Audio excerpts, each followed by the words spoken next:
Today, we will be discussing ideology as a being. What is ideology? Ideology is a collection of ideas which functions as a system to influence people's reasoning and behavior. Ideology can also be defined as a philosophy of life of an individual and the society. Ideology is to an individual what software is to a computer. Unlike computer software, ideology has life because it is occupying the mind of a living thing. Therefore, accepting an ideology can be likened to being possessed by a spirit or by an alien.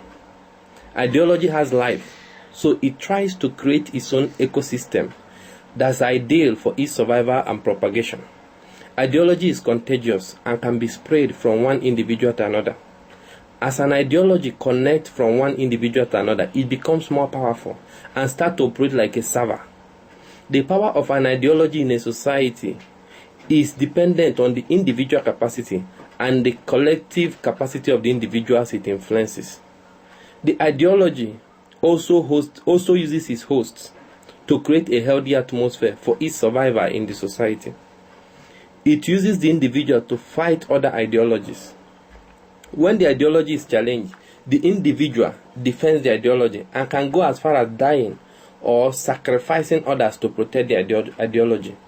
Most people think they are doing this out of their own free will, but it is actually the ideology controlling them and using them as puppets to spread its influences and to survive. Ideology can be divided into healthy and unhealthy ideology due to their impact on the society and the human mind. Now, what is unhealthy ideology? What is a healthy ideology? An ideology is healthy as long as they operate within the scope of science, logic, and reason. Science, logic, and reason can be called the quality indicators for ideology. Examples of ideologies that have high capacity to be healthy are humanitarianism, atheism, and peacefulness. The ideas these ideologies operate with usually pass the test of the quality indicators for ideology. As long as the ideology did not extend to extremism, which did not pass the test of quality indicators, they will remain healthy. Healthy ideology may not feel good, but they are healthy for the soul, just like the taste of broccoli may not taste very pleasant to children, but is healthy for them. Now, what is unhealthy ideology? Unhealthy ideology is an ideology that fails the test of quality indicator for ideology, in the sense that they are not based on science, logic, and reason. Every ideology that is based on irrational conclusion or faith are usually unhealthy. Example is religion, racism, and greed. Such ideology may feel good for the moment, but on the long run, they are harmful to the soul and to the society. The sweetness of unhealthy ideology can be likened to a processed food, which tastes delicious, but feeds the cancer cells more than it feeds the healthy cells. What is the effect of ideology on individual and society? People should be selective of the ideologies they accept in their mind and into their society, just as they are selective of the food they eat, because ideologies feed the mind just as food feed the body. It is ironic when I see a person who tries to eat healthy, like a vegetarian or a vegan, but feed their mind with junk ideologies, that is, unhealthy ideologies. The way we select food for the body, we must select ideology for the mind. When an ideology, either healthy or unhealthy, has created an ecosystem in the mind will start accepting similar ideologies that work with the already existing ideology and can survive in the ecosystem in the mind. Once the host comes across an ideology that is not conducive in the ecosystem and will not corroborate with the existing ideology in the mind, the host will consciously or unconsciously reject it. Unhealthy ideology is to the mind what malware virus is to the computer. Unhealthy ideology creates emptiness in the soul of an individual. The emptiness can be as powerful as a black hole. The emptiness is responsible for insatiable desire for material things and power, and lead to other vices. Most Nigerian politicians and greediots who embezzle public funds and abuse power are operated by unhealthy ideology. No matter how much money they stole and how much power they abuse, they will never be satisfied. Unhealthy ideology limits functionality of the mind and can lead to mental health issues over time. Unhealthy ideology does to the society what it does to the individual. It limits progress and innovation, makes society incapable of developing, and promote crimes. On the other hand, healthy ideology is to the mind what safe software is to the computer. It makes the soul to be fulfilled. Even in the absence of wealth and power, the individual is satisfied. The host of a healthy ideology sees the relativity in life and understands that simplicity is the key to happiness, and the collective wealth is more valuable than individual greed. Healthy ideology improves the functionality of the mind and promotes the maturity of the soul. Only through a healthy ideology can a person achieve the level of intellectuality called wisdom, because wisdom is knowledge that comes from the highest maturity of the soul available to humans.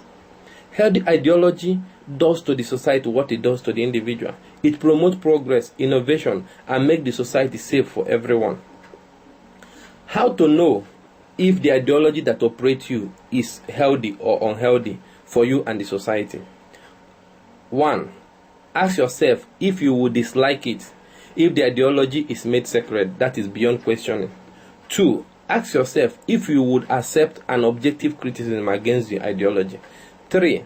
Ask yourself if you will change the ideology if it is proven to be unscientific, illogical, and unreasonable. If the answer is yes to all the questions, then the ideology is healthy. If the answer is no to all the questions, then the ideology is unhealthy. Now, this is how you know if an ideology has already done damage to your soul. Observe how you react when the ideology is opposed or questioned with honest logic and scientific fact.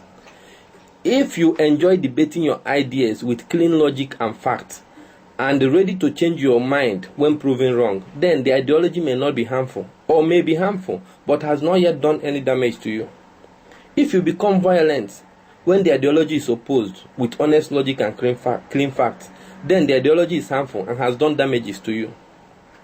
Violence here include passive aggression, silent treatment, insubordination, discrimination, anger, fear, hatred, wishing bad to the opposition, conniving against the opposition, and doing actual harm to the opposition. This does not suggest that getting angry over a debate means that the ideology is harmful. One can be angry if the other party is being dishonest with logic or due to the context of the situation. But the aggression of unhealthy ideology is stirred up from the mere reason that it is opposed. Just imagine if an individual tells you that 1 plus 1 is 1. You know it's mathematically incorrect, but you will not be offended, and you will be willing to debate it. But if the same person tells you that the God you believe in does not exist, you will want to harm the person. Ordinarily, you will not want to do this person harm, but now you are desiring harm upon this person just for questioning your belief. Automatically, you know you are not normal at that point in time. There is a saw in you created by the ideology, which brings pain to you when it is questioned. That saw and the pain you feel is the proof of the damage the ideology has done to your soul. It is the ideology in itself trying to survive and controlling you by arousing anger, hatred, fear, and violence in you. Unhealthy ideology uses this method to survive because it cannot survive through fair argument and empirical study. Just think of the terrorists. Think of how they kill their fellow human being just to defend an ideology. It is the concept of God as an ideology functioning like a server and controlling them that made them feel their belief is real, because they feel it like a being or a force controlling them. They can't even fathom their stupidity, but the ideology is using them to survive and to spread. Only an unhealthy ideology operates with violence, and that is why unhealthy ideology should be feared and despised by all. Now, we come to the role of unhealthy ideology in Nigerian underdevelopment. In our country, Nigeria, unhealthy ideology has a strong hold in the society. It has created conducive ecosystem for its survival. It is responsible for the country's underdevelopment, because underdevelopment is a conducive atmosphere for unhealthy ideology, and it fights any attempt for a healthy ideology to rise. For instance, the underdevelopment diminishes opportunity of progress for the people. Now, what I'm trying to explain here is how ideology fight to protect itself and make itself to survive in the society using the people. So when underdevelopment have diminishes opportunity for progress in the people, for this reason people become envious when someone has potential to progress. They try to bring the person down, because in the absence of opportunity, the only way people feel better than others is to prevent others from having better opportunity. This behavior is even extended to tribes. If a tribe is progressing more than others, the other tribe will want to weaken the means of progress of the progressing tribe in order to feel relevant. In that way, everybody's chances at success is destroyed, including the country's chances at progress, thereby maintaining the cycle of underdevelopment and helping the unhealthy ideology to continue thriving. So if we want Nigeria to progress, we will start by eliminating and disconnecting from unhealthy ideologies. So I share this message today because adhering strictly to a diet of healthy ideology has done a lot of good for me. It is the secret of my happiness, satisfaction, and confidence. It is the secret of my intellectual, mental, and emotional strength. If every Nigerian would give it a try, it will do the same for them, and it will also contribute to the progress of our country. Thank you.